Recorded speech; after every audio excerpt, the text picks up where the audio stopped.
What's up mga kamundo? For today's vlog, nandito nga pala tayo sa Rancho Ramen. Dito lang yan sa Kokura mga kamundo. Napakaganda nga ng ambience ng lugar na to mga kamundo at mukhang sikat na sikat din to mga kamundo.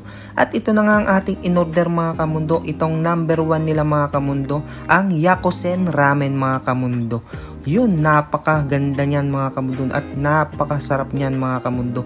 Kita mo tong beef na yan mga kamundo, napakalambot niyan mga kamundo. At alam mo ba mga kamundo na itong ramenan na to ay isang medicinal ramen rancho mga kamundo.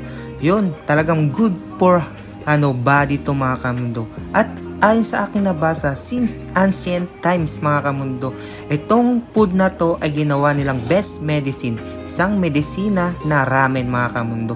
It blend of more than 13 types of culinary herbs mga kamundo, including ginseng, chimpy, cinnamon, white yam, wild lettuce, Japanese pepper, star anise, cloves, herbs, sand kernels, morat, marami pang iba mga kamundo.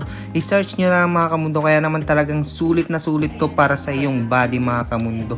At talaga naman napakasarap nito mga kamundo, kaya naman approve na approve sa akin to. Kaya naman must try nyo na to mga kamundo. Yun lang mga kamundo, maraming salamat sa inyong panonood. Huwag kayong magsawang sumuporta sa aking mga video. Yun lang, hi, Chane!